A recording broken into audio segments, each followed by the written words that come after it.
Central America is the transit point of choice for the illegal drug trade, as it is smacked in the middle of South and North America.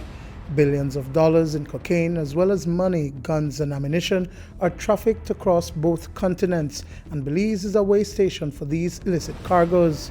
A joint intelligence operations center established back in April of 2014 and manned by our security forces has the task of tracking these aircrafts. We did had a aircraft in our airspace last night. For a matter of fact, we hardly got any sleep because we were monitoring that aircraft from it left South America, and it vanishes in our airspace in the Toledo district. That airplane was discovered days later by law enforcement agencies in a remote area of Toledo district. I'm standing in the center of a clandestine airstrip located deep in the jungle of southern Belize, within the Mayan Mountains. It was recently used by narco traffickers to successfully carry out a drug plane landing in Belize. The charred vestiges of that aircraft is still located in the area. We are in the Toledo district, specifically right behind Corazon village. This is approximately an hour and a half, 2 hours from Punta Gorda town.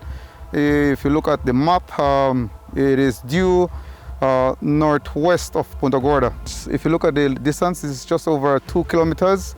It is usable. I can see, probably judging at this, caravan, twin engine, can easily land here and dump its cargo and take off with no problem.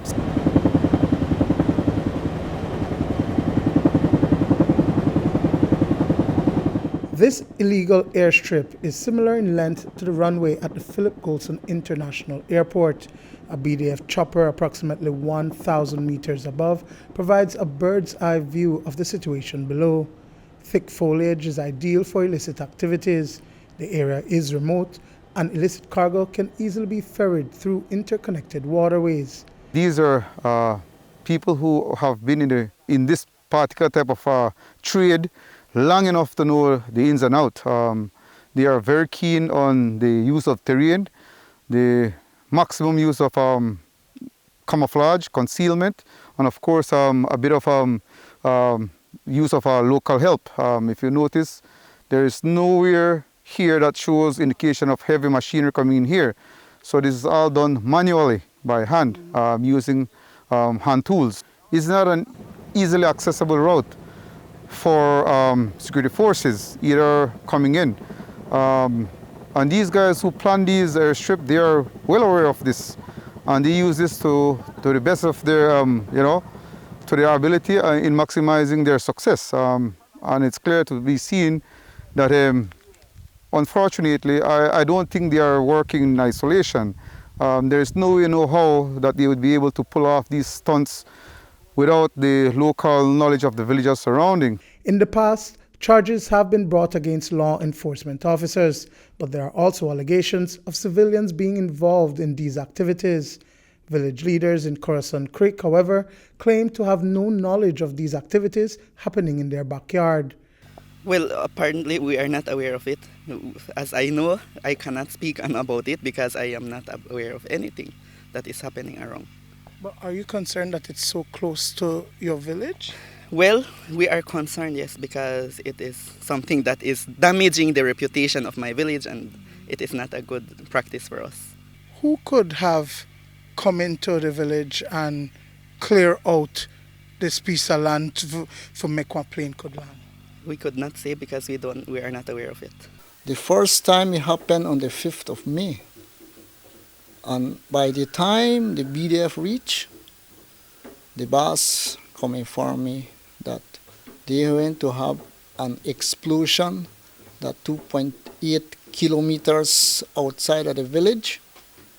And I want to make you inform the village and know where what happened. Villagers say that they have never heard aircrafts hovering in the area, but drug planes often crash land, cargo is offloaded and subsequently removed from the area. In this particular case, the damaged aircraft was torched. Other times, it would be refueled and then flown out of Belize's airspace. This has been known to be used in the past, so we don't know the frequency. But the idea behind it is to deter narco trafficking, which we view as basically a threat to the surrounding communities. And our job as security forces is to ensure we maintain the security of our people, of our country. This is the only one that has been found in this area? No, unfortunately it is not.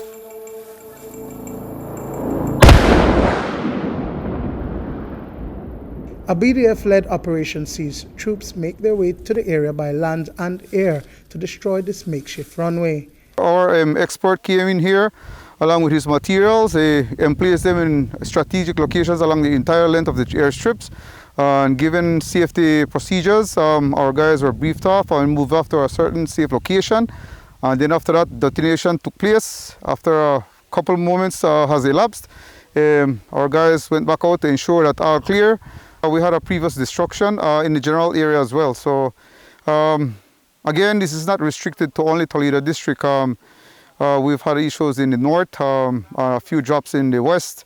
Arresting transnational crime requires an interagency approach as the network established by narco traffickers continues to expand.